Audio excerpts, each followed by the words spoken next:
Hey guys, how you doing? Robbie White from Flex Fitness. Week 4 of our weekly vlog, and this week's vlog is based around my 15 tips on how to stay on track during lockdown. Okay, so these are things that I prescribe for myself. I'm just like everyone else. I can't get bored. I can feel like workouts get repetitive, runs get repetitive. I'm banging out 5k runs, and they're starting to bore me, but I know why I'm doing it. I know what outcome I want from this.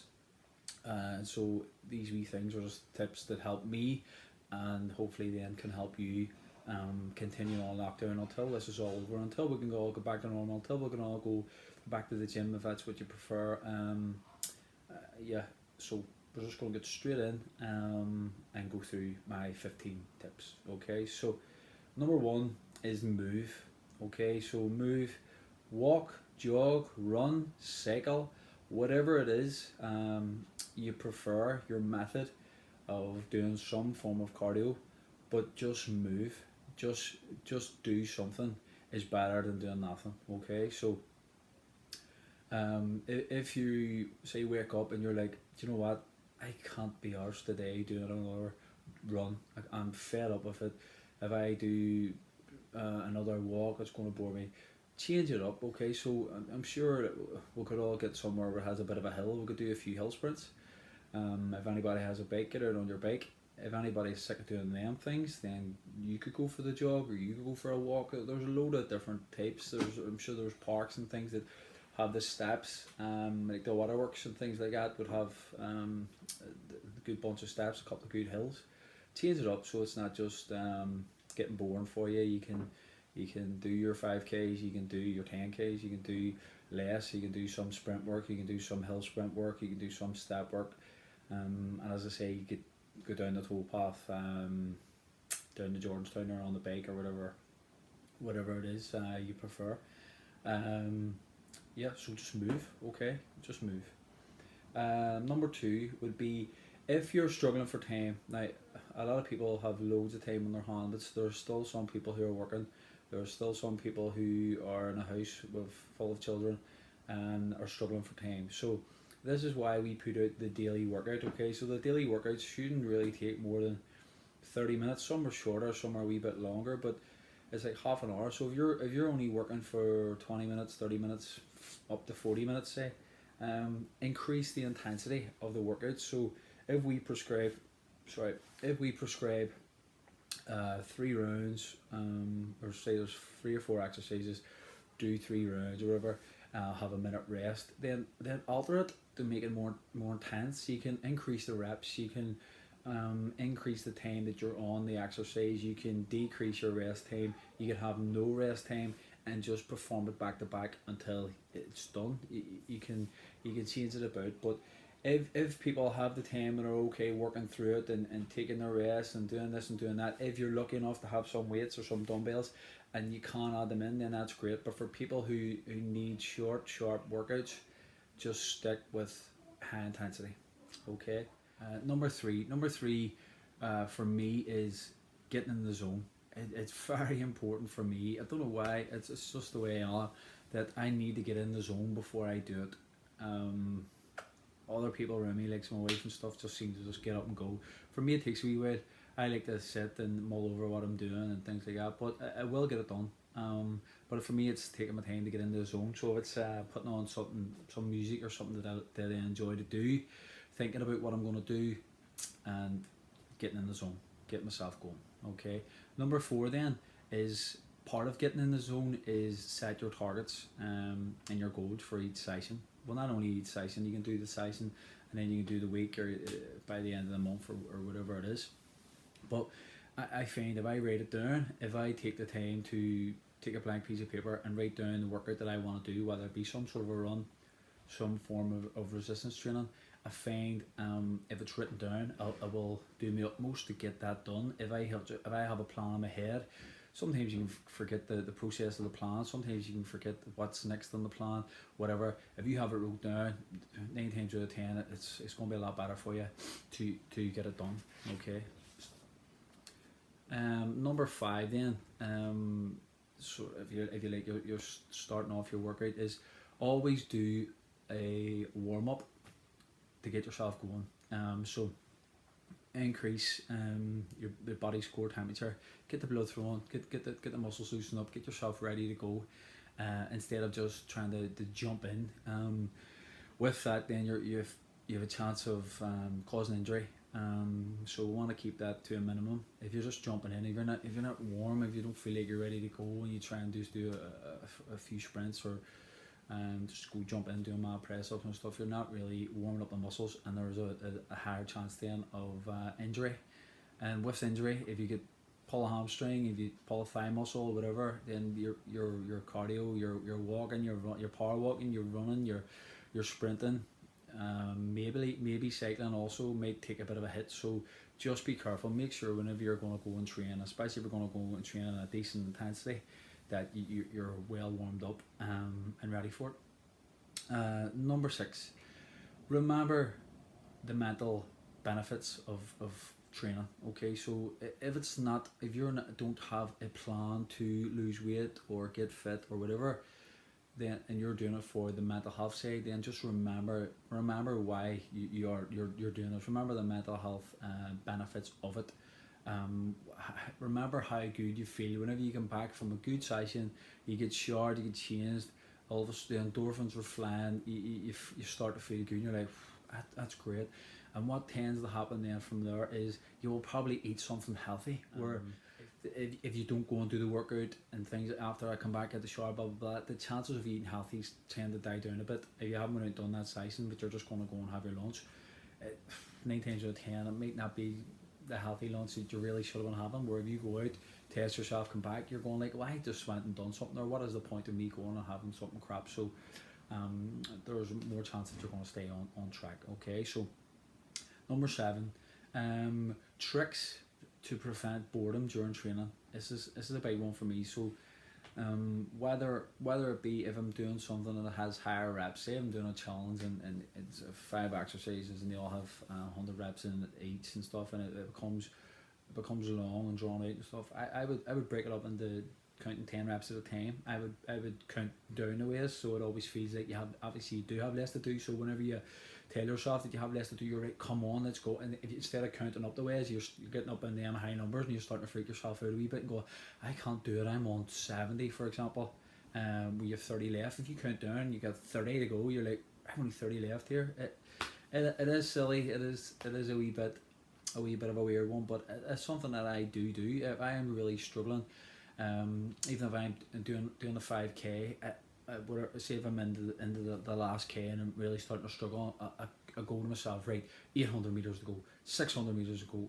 It's the way I like to do it. I like to flip it and work on what's to come, what's left, rather than how far you've come, because then you can put yourself off a wee bit. If you put into your head, you've run 4.5k here, blah blah blah, you sort of start to become more mentally, it's mad, your brain takes over and you become more tired than what you actually are. Where if you go, you have 500 meters to go, let's step it up, and you actually can. Well, I feel like it helps me. I can push myself a wee bit harder. Number 8 would be keep a record of stats. Now I wear my wee Fitbit watch. You don't have to have a Fitbit watch. A lot of people, you can track it on your phone, with your steps and stuff. Try and I want a target of 10,000 steps, 12,000 steps, 15,000 steps per day, whatever it may be. That is a wee target in itself. So if you hit that every day, then you're hitting your targets. You're doing what you set yourself out to do. If you want to do a 5k and you're only starting off and you're hitting around 30-35 minutes and you're wanting to bring that down, keep track of what you're doing. So you're going, right, 5k today, a day off tomorrow, I'll even get my steps in, I'll go for a walk, I'll do a workout of the day. The next day after that, you're going, right, I'm my 5k a day today. I've had my rest, recovery from long distance running. I'm going to now do my 5k a day. I did it in just under 30 minutes. I want to try and take a minute off it. I want to try and take 30 seconds off it. I want to try and take 10 seconds off it. It doesn't matter, as long as you have a target, and as long as you are pushing towards something, then there's more possibility that you're going to achieve your goals than if you don't have targets. Okay, and so record the stats for that reason. Number 9, sorry, it would be, don't wait around. Whenever you're like, I'll do it in an hour, I'll do it in half an hour, I'll do it in that. Start the process by going to get yourself ready. Go and get your t-shirt on, your shorts on, whatever you're doing, put your socks and your shoes on, ready for going. That's the type of things that I'm going back, is get yourself in the zone. If the longer you wait about, the longer you tell yourself, I'm going to do this later on, it isn't going to happen. Like, let's be totally honest. Yes, don't get me wrong, there's people out there who go, no, I'm going to do it later on, and they do it later on. That's fine. There's no problem. But there's a lot of us who wouldn't, and who would put that off, put it off, and then the next thing, nothing was done. They're like, see tomorrow. I swear, see tomorrow. I'm going to hit it hard tomorrow. And then it continues on for a couple of days, or in 3 days you've only done one workout instead of the three, or the double sizings maybe you could have done if you're running, your walking, or your cardio. So don't wait. Just get it done. Start the process of getting yourself ready, and then just get out and make a start. Okay. Number 10, something is always better than nothing. So as long as you're doing something, as we said, that not everybody has major goals, major targets, major whatever it is. Not everybody wants to be able to run a 5k in 20 minutes. Not everybody wants to be able to do so many sprints. People have different reasons for doing what they're doing, for keeping active. But just remember that as long as you're doing something, your body's burning up calories. You're not just sitting about on your arse and really doing nothing. So doing something, whether it is just going for a walk, or remember we said about, if you're too tired to go for that run, well, don't just see it as, I'm too tired to go for that run, I'm not going to go for a run. You can walk, there's no problem, unless you have like an injury where obviously you do need a rest. But if it's just a case of you can't be bothered, just go for the walk. Like a 20-minute walk is better than 20 minutes sitting in the house. Let's just think of it that way. So always better than doing something is better than doing absolutely nothing. Okay, so number 11, remember why you're training. Remember why you're doing this for. And for the most people, it's a means to an end. We're putting out the daily workouts. We're advising people to stay active and stuff, because not only are you burning up less calories, not only are you sitting about doing nothing, but it can fry your head just sitting about all day, not doing nothing, counting down the hours, and the next day you wake up and it's long. You know, we'll say like there's not enough hours in a day, but now there is, and it can have the reverse effect on you, going, there's too many hours in this day. It's doing my head in, it's bugging me, the days are dragging in. The reason why we want to do this is to just prevention of putting on excess fat, prevention of any mental health problems that people may get from being stuck indoors and not being able to have the freedom to do what they want to do. Somebody, as we said in previous vlogs, that some people may see this as a perfect opportunity to change, to have put some restrictions in their life, and increase their amount of training, and increase the amount of time that you read a book, and increase the amount of time that you keep a wee journal or a log for yourself, or just whatever it may be. But just remember why we're doing this. We're doing this because we're in lockdown. We can't do things what we want to do. We can't get to the gym if somebody wants to make serious gains, if somebody wants to build up a bit of muscle. All those things are like limited when you don't have the equipment, if you like. Not everybody can get their hands on the dumbbells, the barbells, and certainly not the big machines. Some people can, very lucky to do that if they have like a proper gym and stuff in their house. So it is all a means to an end. Everybody's just trying to take over, if anybody has built a bit of muscle, they're trying to hold on to it as much as they can until this is over, so they can go back and work it again. If people are working hard on their cardio and stuff, they're afraid of the trips to the cupboard is making a dent on them, and making them soft, and making them feel like they're putting on weight. So that helps.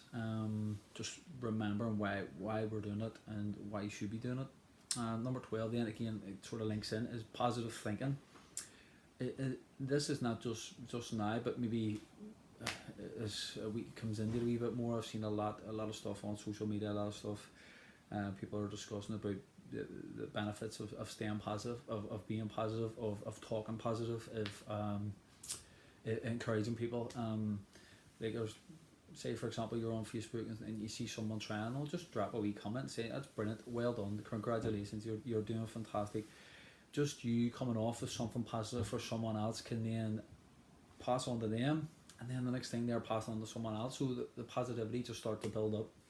If you see people find out negative comments and stuff, it ends up leading off, and other people find out negative comments, and it becomes a discussion of negativity everywhere. So let's flip that. Let's be positive. Let's give people the praise that they deserve, and with the wee pat on the back that some people need. Some people react really well to a pat on the back.